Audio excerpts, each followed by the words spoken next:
Welcome to Engineering Studios. In an earlier video, we briefly introduced risk management in engineering, and understand that there are 5 stages of the whole risk management process. In this video, we will introduce the bow tie diagram. If we put it into the whole risk management process, it should be in the 4th step. However, if a specific hazardous event has been identified, a bow tie is the tool that enables us to model and visualize the risk preparedness. It is a handy tool that can be used alone, regardless of the whole risk management process. Let's crack it with a simple example. Lisa normally walks back home after work. Today, she took an umbrella after checking the weather, as it looks like there will be a high possibility of rain on her way back. On her halfway, the dark cloud covered the sky and the rain dropped as forecasted. However, Lisa found it was too heavy and felt cold, so she decided to take a taxi to go home quickly to avoid catching a cold. From a risk management view, what we can get from this short story.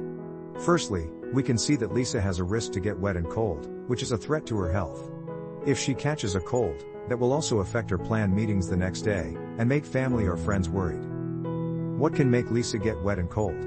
It is rain, wind, and temperature.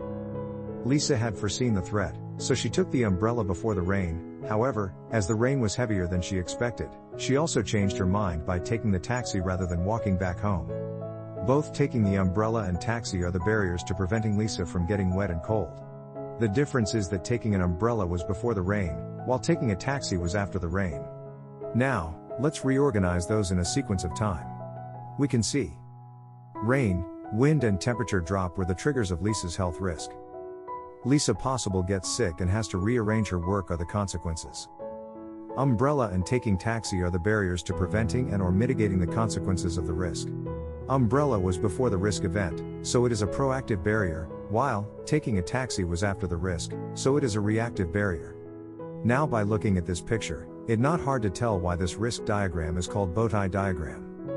If we extract the conceptual information, we can get a generic bow tie diagram. It is worth to be noted that the most hazardous event has multiple proactive barriers, and multiple reactive barriers for risk control and mitigation. The adoption of the barriers normally needs to be decided by looking at the cost-benefit analysis. This bow tie diagram can be used not only in engineering, but also can be used in our daily life risk management. Following the easy one we used in this video, don't you want to practice on a more complex one? Thanks for watching, subscribe to keep updated, see you next time.